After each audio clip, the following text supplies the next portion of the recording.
Verb good. No, yeah, verb good. We may go out with a locust egg or with a fox tooth or with a nail from the gallows for the purpose of healing. These are the words of Ramea. But they come and say, even on weekdays, these are forbidden because of the prohibition against the following the ways of the Amorites. Page here. A major rule was stated by the covenant concerning the Sabbath. Anyone who forgot the essence of the Sabbath and performed many labors on Sabbath is liable for but one sin offering.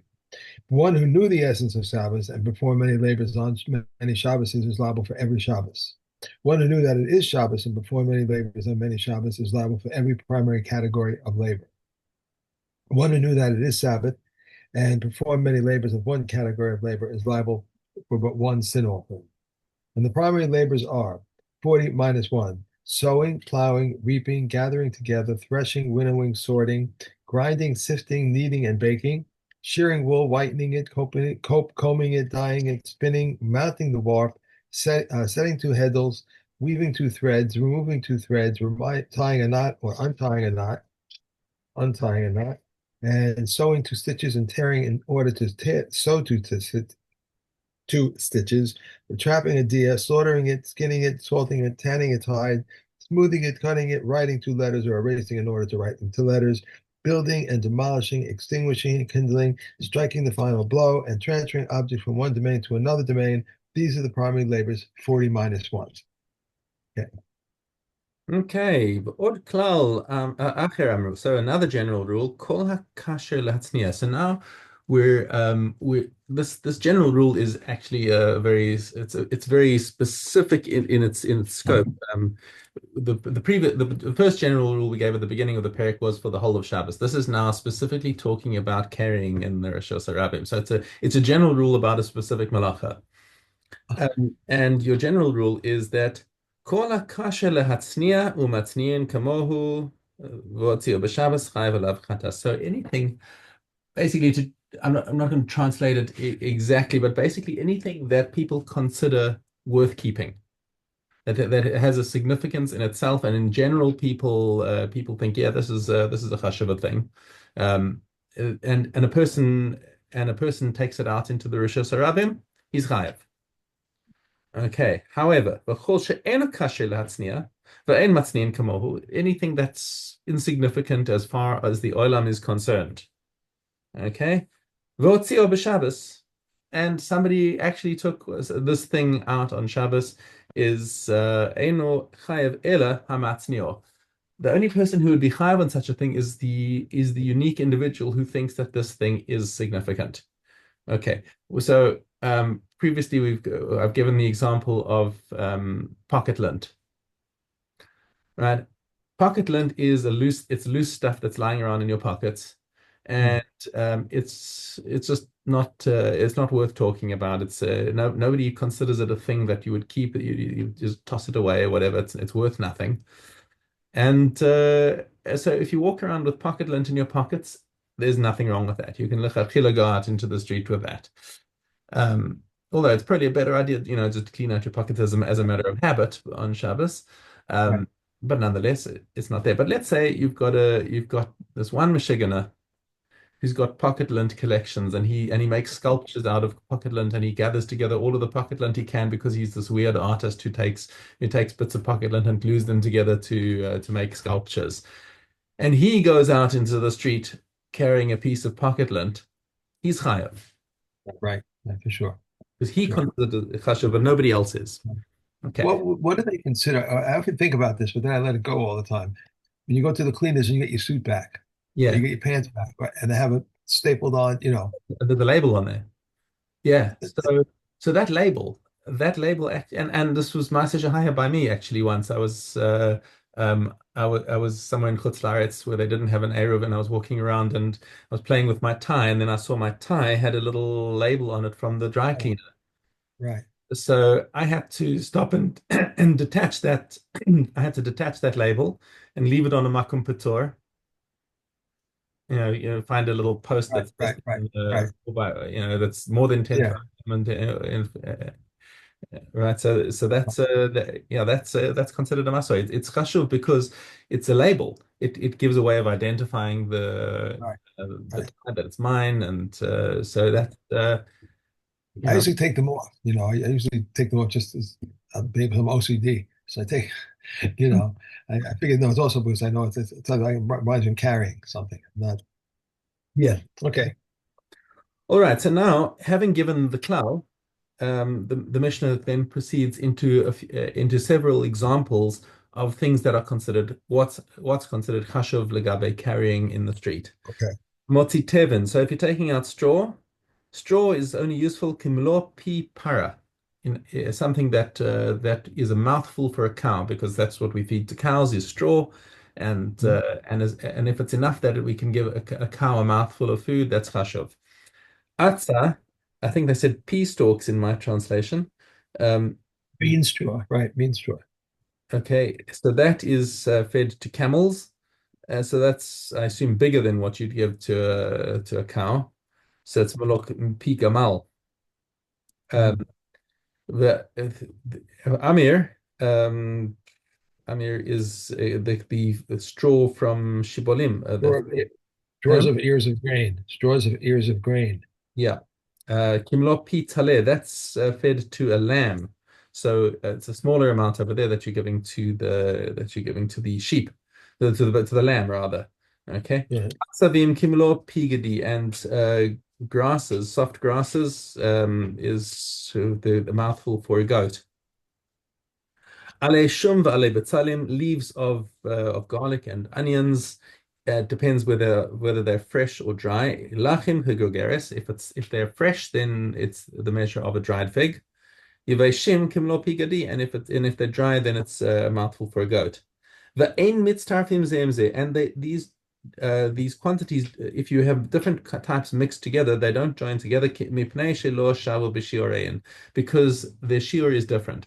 Now, just as a note in the Gemara on this, that means only that the things with a larger shear do not combine with things of a smaller shear. So if you've got like let's take something that's a Kimlo Pigadi. So you've got some asavim, you've got some grasses over here that's a little less than the Pigadi, and now you add a bit of straw to that to complete the shear. That doesn't count because straw has a much bigger shear, but it does work in the other direction. So let's say you've got straw that's a little bit less than than a mouthful for a cow. Okay, and you take a little bit of asavim and add it to that. Well, then that does add because asavim has got a smaller shear, and therefore it can be added to to that shear for the tevin. To the Okay, Kalayim. Kalayim. not about kilayim. It's about making the shear for carrying in the street. Okay. All right. Right. Okay. All right. Okay. I never thought about this. We're doing this the third time. I thought about this about what these animals eat. I always thought they all went out and grazed the same stuff. I never thought about, you know. Even animals will have different tastes, I guess. Hamotzi ochelim kegrogeris, and our human foods. Your general rule of human foods is grogeris, is a dried fig. Okay, anything Right. that's a dried fig or more is considered carrying in the street. Chayav. Or mitztarfim zemzen. All different foods will combine with each other. Mipnei sheshavu b'shiurein. So if you have half a dried fig of tomato and half a dried fig of cucumber, and you carry them together out into the street, that's chayav. Chutz miklipehen v'garineim v'uktzehen v'suban umorsanan. But the things that don't count is the shells and the stones and the stems, the bran and their Coarse bran and fine bran. bran Right. and fine bran. Thank you. Rabbi Yehuda Omer chutz miklipe adashim shemisbashlos imahin. And Rabbi Yehuda comes and says that also the klipe adashim, the shells of lentils that get cooked with them. Mhm. So therefore, he says, but he says the shells of lentils that get cooked with the lentils become edible, and therefore they are counted with them. However, halacha doesn't follow Rabbi Yehuda according to Kahati. Okay, Perek Ches. Hamotzi yayin. Okay, so we're still talking on the same subject of carrying out into the street. How much wine is makes a person chayav kadei mazigas hakos, enough for a cup, kos shel bracha, which is a revius. Okay, so basically a revius of wine into the street is you'd be chayav. Chalav, how much milk? Kadei gamia, enough for a swallow. Okay, how much and what's a swallow? What an average person would swallow in one shot, which is less than a revius. Okay, devash honey, kedei litain ala kasis, enough to put onto a wound. Now, honey was used as a remedy, I guess. So so now it's not just like how much do you need, how much honey do you need to spread on your bread. It's how much honey would you need to put on a wound, because that's also useful. Shemen, how much oil? Kadela such aver katan, enough to anoint a small limb. And there we're talking about like taking a little kid, anointing the small, the baby toe of a little kid, and that's enough oil to make a person chayav. That's really not much. That's No, like it's not. that's like a drop. Right. Yeah. Yeah. Mm. Okay, mayim kedei lashuf bahem esa kilor. How much water? Enough water that you would put into a kilor, which is um, it's a kind of a paste that It says enough to rub on an eye plaster. eye plaster, right? Enough to put on an eye plaster in order to spread it. Okay. Ushar kolam mashkin baravias. All other liquids follows the wine that it's a revius. Kola shofachin. Now, what about waste? Any wastewater stuff like that is revius. Rabbi Shimon kulan baravias. He says everything, all the liquids are revius. V'lo amru kol hashirim ha'elu ela lematzni ehen. So his opinion about all of these liquids that we were talking about in the beginning is everything for general people, liquids are a revius. But the smaller shirim that we gave for oil and for honey and whatever, that's only for people who actually use honey for as a balm, or for people who use oil to anoint little whatever. People who'd consider it chashuv, but most people would only consider these things chashuv in the shear of a revius. Okay, and the halacha again does not follow Rabbi Shimon. Okay, Anwar. Okay. Gimel Aleph. Gimel Aleph. A double stove that was heated with straw or with stubble, we may place cooked food upon it. If it was heated with mark of wood, one may not place cooked food upon it until he has swept away the coals or until he has put ashes over them. Beis Shammai says hot water, but not cooked food. But Beis Hillel says both hot water and cooked food. Beis Shammai says we may remove the food but not replace it, and Beis Hillel says we may even replace it. An oven that was heated with straw or with stubble, one may neither place food in it nor on it. A single stove that was heated with straw or stubble is like a double stove. With mark and with wood, it's like an oven. We may not place an egg beside a kettle for it to become slightly cooked, nor may one break it, nor break it upon hot scarves, but Rashi permits this. Nor may one cover it in sand or in the dust of the roads in order that it be roasted. Okay. And we have Orla. Orla. Okay. Aleph Gimel. If a tree was uprooted with a rock, or if a river swept it away with a rock, if it could live, it is exempt. If not, it is liable. If the rock was torn away from its side, or the plow shook it, or he shook it and made it like earth, if it could live, it is exempt, and if not, it's liable. If a tree was uprooted but one root remained, it is exempt. And how much must the root be? Reb Gamel says in the name of Rabbi Eliezer ben Yehuda Bar Kota as a stretching pin. If a tree was uprooted but still has a sunken shoot and lives on it, then the old one becomes like the sunken shoot. If you thank a shoot year after year and became detached, one counts it from the time it became detached. In the engrafting connection of grapevines and grafting on an grafted branch, even if he has one sunken into the ground, it is permitted. Rameya says, in a place where its potency is effective, it is permitted, but in a place where its potency is deficient, it's forbidden. So too, if a bent down shoot has become detached and it is full of fruit, it is increased by 1/200th part. It is forbidden. Okay. Yes. Okay. Zion Hay. No, Zion Vav. The rose, cypress, keftaf, and lotus, the seventh year applies to them and to the proceeds. Reb Shimon says the seventh year does not apply to keftaf, Hold on a second. I think you're in the wrong Mishnah. We're looking for Zion Hay. Zion Hay. I'm sorry. Yeah. Sorry. Okay, Zion. This was this way. Well, these pages are coming out, doesn't it? Or Zion Hay. Young sprouts of the tree service and of the carob tree, the seventh year applies to them and to their proceeds. Beer applies to them and to their proceeds. Lulavim of the terebinth of the pistachio tree and of the white thorn, the seventh year applies to them and their proceeds. Beor does not apply to them or to the proceeds, but Beor applies to leaves since they fall off from their stem. Okay, now we have this one. The rose, the cypress, ketef, and lotus, the seventh year applies to them and their proceeds. Reb Shimon says the seventh year does not apply to ketef since it is not a fruit. If a new rose has been preserved in an old oil, the rose may be taken. If old and new, it is subject to beer. If new carobs have been preserved in old wine and new, they are subject to beer. And this is the general principle.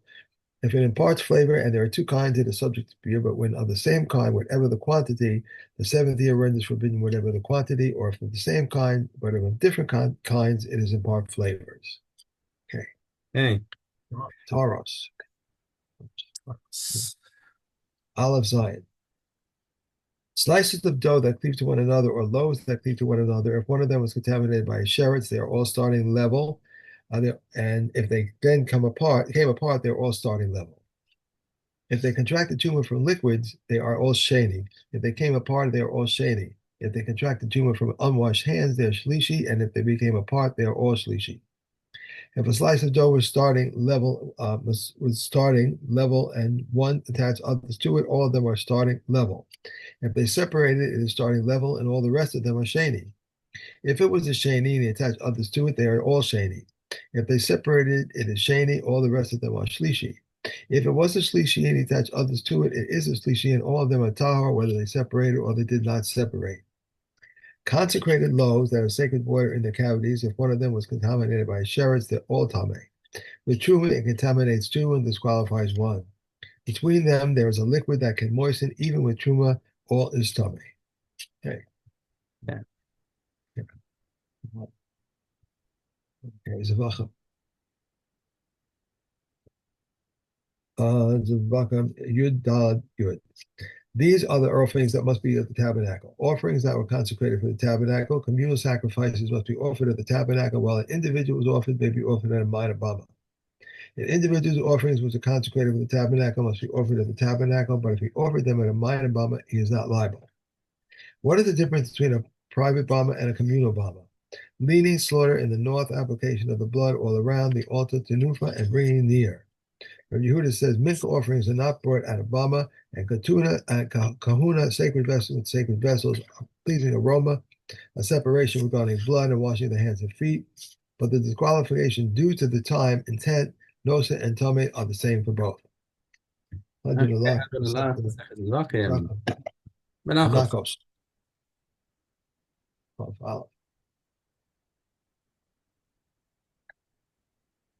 Okay.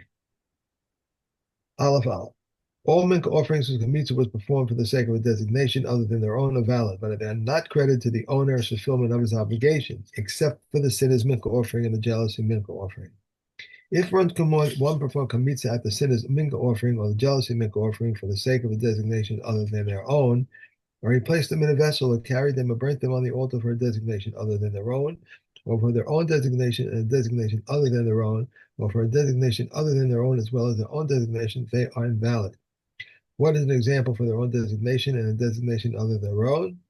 For the sake of a sinner's mincha offering, for the sake of a voluntary mincha offering, what is an example of for the designation other than their own as well as their own designation? For the sake of a voluntary mincha offering as well as for the sake of a sinner's mincha offering.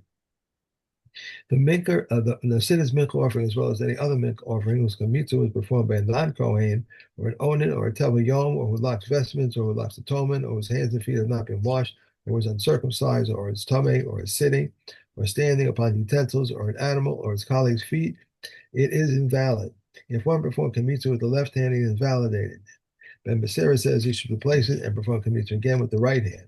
If he performed Kmitza and a pebble came into his hand and a grain of salt or a particle of frankincense, he is invalidated because they said the kumich which is excessive or deficient is invalid. Which is excessive? One in which he removed the heap kumich. Which is deficient? One in which he performed Kmitza with his fingertips. How did he do it? He extended his fingers over the palm of his hand, over the palm of his hand. Okay. That should be it, I think, right? Yeah, that's That's it. it. Okay. And we have one more. Okay. And we have Mindarim. Hey, base. If someone from the street was prohibited by a netter to benefit from one of them, he may not enter the yard. If Elias ben Yaakov says he may say to him, I am entering into your partner's property, I'm not entering into yours. Someone prohibited by a netter to benefit from another who owns a bathhouse or an olive press which are being leased in the city, if he has an interest in them, it is forbidden. If he does not retain an interest in them, it is permitted. If someone says to another, Konam, your house with respect to my entering it, or your field with respect to my buying it, and he died and sold it to another person, it is permitted. If he said, Konam, this house in respect to my entering, or this field with respect to my buying it, and he died or sold it to another, it's forbidden. If one says, to you I am cherem, the person prohibited by the netter is forbidden. If you are to me cherem, the person making the netter is forbidden. I am to you and you are to me, both are forbidden. Both are permitted in something of the pilgrims from Babylon, but are forbidden in something of the city. Okay, Okay, that's it. good. Okay, Righty. thank you very much. Okay, Okay, have and a I good will see day. you, Mr. Shem, tomorrow. Have a great day. Okay. Thank you.